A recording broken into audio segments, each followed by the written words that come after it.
All right, so here's the video of me going through this logarithms practice test. Now I'm going to start from front to back, but of course, if you might be better for you to start from the back because it's, when you're actually taking the test. So that's really up to you.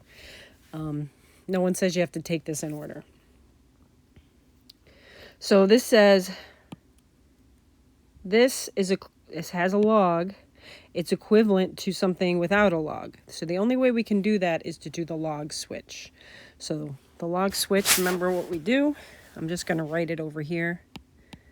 So it's log base 9 of 81 equals 2.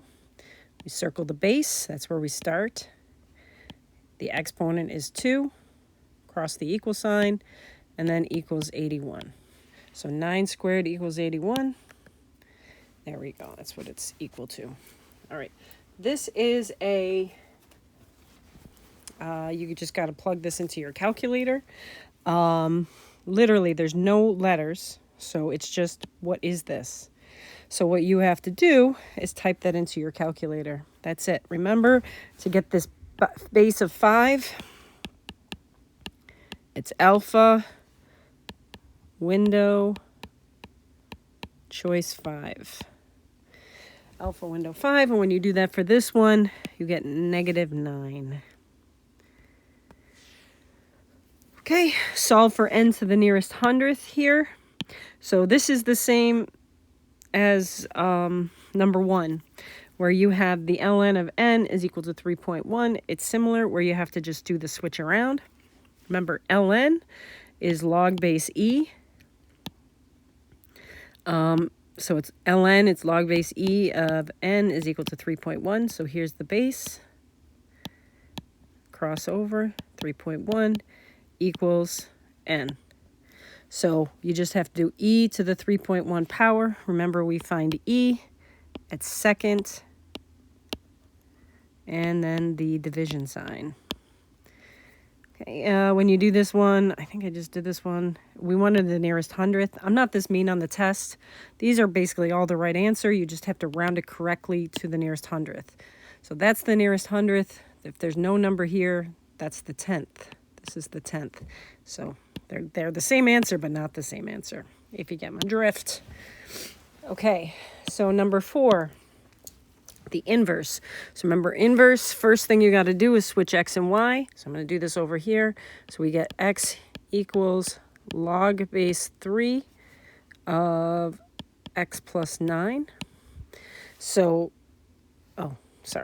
switch x and y. Okay, so this is a y. So I have to break this out of here. So I have to do the switch. Circle the base. Cross the equal sign, equals y plus 9.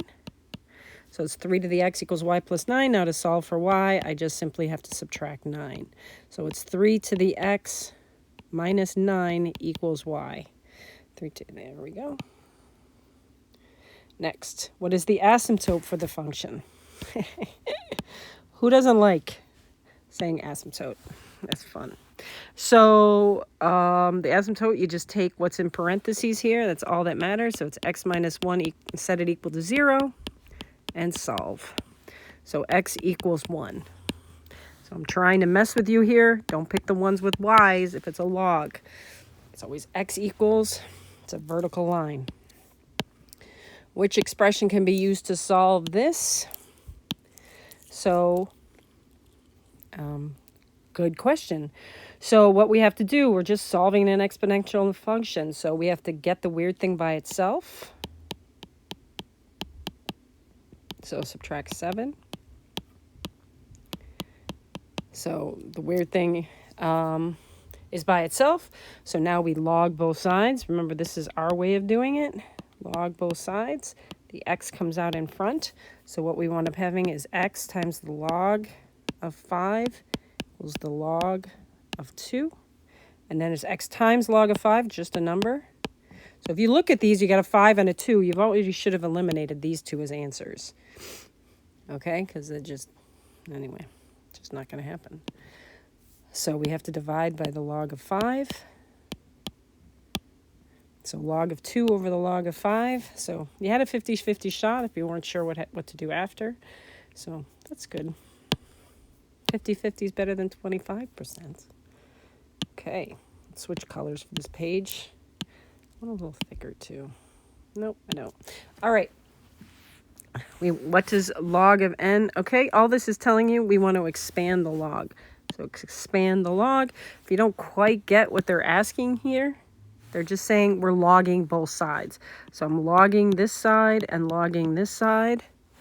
So it's log of n is going to be equal whatever happens when I do log of z times the square root of xy.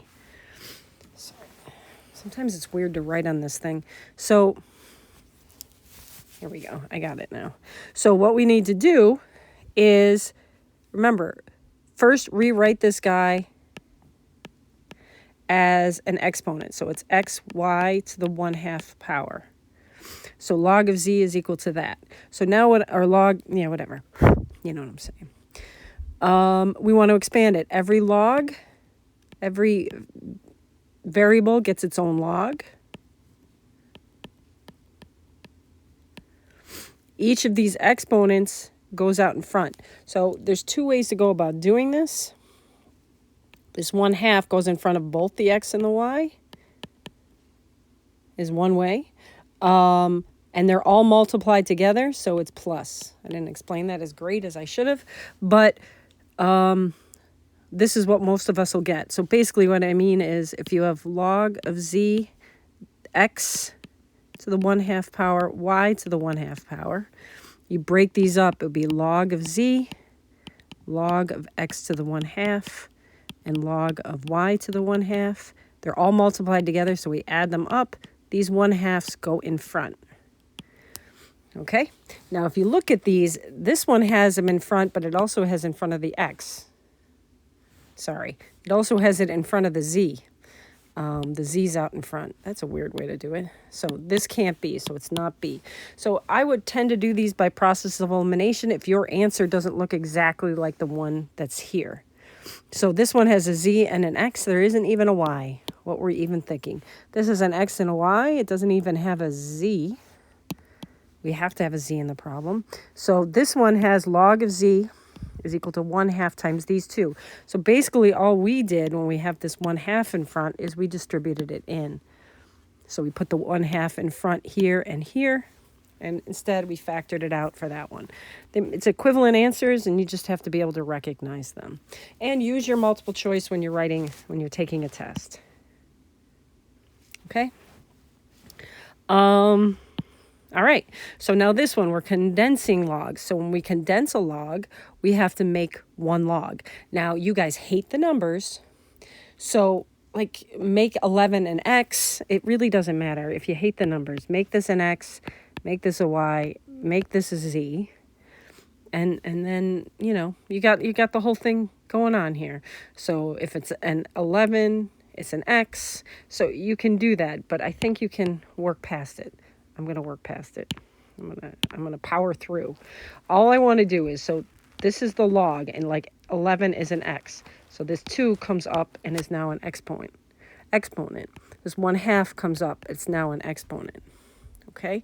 So think of the numbers as letters. So we have log base 3 of 11 squared minus log base 3 of 5 plus log base 3, remember the 1/2 power means the square root of 7. Now all we have to do is put them together. So to one log. So remember, if it's a positive log, it goes on the top of the fraction. If it's a negative log, it goes on the bottom. And if this one's positive, it goes on the top. So that's why it's this one. Okay? Okay, there's many ways to do number 9. Okay, I just need a little more space, I think. Factoring is the best way, of course, because we're all teachers here. Okay, I'm a teacher, right? So we could factor these. You could take a number and plug it in. So I could say, plug in x equals, how did that even happen? Oh, because I zoomed in. Okay, whatever. We could plug x equal 5 into this problem, see what the number I got, and plug it into all the rest. You could multiply all these out. When you have the answer, when you have the multiple choices sitting there, it's definitely a good idea to use your answers. Okay? But I'm going to factor. So I factor out an x because there's a GCF there. So divide each one of those by x. And we get x to the 6th plus 3x to the 4th minus 25x squared minus 75. So all I did was divide each of those by x, but you see here, they all have x's, so that doesn't help me. See, if one of them didn't have, say, a GCF of an x, I could eliminate that one, and that helps me with my choices. Choice help. Okay, so that I don't need anymore because it's here. Like I know what's in the answer. So then what I want to do is it's 4 or more, so it's factor by grouping. So I factor out an x to the 4th in these two. And I get an x squared plus 3. This is negative 25 is the GCF for these two. So I get x squared plus 3. So that's the first step of grouping. Remember, the second step of grouping is the 2 parentheses, x squared plus 3. And x to the 4th minus 25. So these two go here and here. All right, so I'm going to look at my answers. We have x plus 3, x squared plus 3, so they all have that. Well, that is unhelpful. So then we have to decide, does x to the 4th minus 25 look like this, this, or this? I'm going to say it looks like C, because it's this x can come down here if you're feeling it. This is dots, so it's x squared plus 5 and x squared minus 5. Taking the square root of both, plus minus. So there you go. Odd, even, neither. When we're doing that one, I'm going to zoom in again. Oh, I zoomed out. I don't know what the heck's going on. Oh, my kids want me to say chat when I take a video. So chat, let me know if I should say chat. We'll see if anyone listens to the video. So odd, even, neither, when you have all of these already multiplied out for you, you just look at the exponents. This is an even exponent. This is an even exponent. When it's just a number, it's like x to the 0 power sitting there. That is also even. So since they're all even, it's an even. There we go. If they're all odd, it's an odd. Who knows what just happened? Got a bird's eye view of my life right there. All right, next. So this one, we have, you guys should all be huge fans of this one. So x minus 2 we're dividing by, but we don't know what the function is. So we plug in 2. We plug in 2, and whatever answer we get, remember, when we plug in 2, the y value that we get, that's the same as the remainder. Okay, little review question.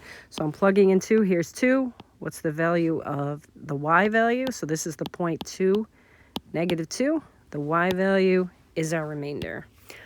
Boom! Okay, so then we have this one. So best idea for this one is to graph it. When you do graph it, it looks something... Oh, it's because I keep... I'm going to throw something at someone. So we have... I'm just kidding. So we have this. Graph it. Like put it in your calculator and the y equals 2 to the x. Remember this number right here? That is your asymptote, y equals 1. So this is a y equals, so your asymptote is here. So if you're looking for one that has, one of them has to have a 1 in it. So it can't be the one with the negative 1, because that's not a thing. And it can't be the one without a 1. So it has to be one of these two. And so we have to decide. So when you graph it, it looks something like this-ish. Okay? So remember, we have a right arrow and a left arrow. So the right arrow is going to the right. That's your positive infinity. And your left arrow, that's going to the left. That's going to negative infinity. So right now, I can see that this can't be the 1 because it has to be there. But if you look, the y, or the f of x, this is the right arrow is going up, to positive infinity, and the left arrow is going down, but it can't go down to negative infinity because it can't pass this line, so it's only going to 1. There we go. Alrighty, then we have this one, the last of the multiple choice. And we have, what is this? They're just saying this is a point on this graph. It really doesn't matter that they said it was a relative extrema. It makes absolutely no difference in this whole case. But they're basically telling you it's been transformed. What happened to this point? What does it change to when it gets transformed like this? So remember, it's inside the parentheses here. Inside the parentheses with x, remember that's the right or left movement. So since it's inside and it's with x, it's the opposite of what you think. So we're going to be moving to the left 3. And this one is outside the parentheses, so it works normal. Outside of the parentheses is up and down, so that's down 2. So you can do that. So now what we want to do is take our where direction we're going and apply it to this point. So if I'm moving left 3, I'm subtracting 3. Down 2 is subtracting 2. So that would be this one. Be 2 minus 3 is -1. And -4 minus 2 is -6. Right, I'm going to stop here and start a new video because it's just, taking too long. All right. And so you can look at the part 2s if you want to start there instead. All right. Have fun.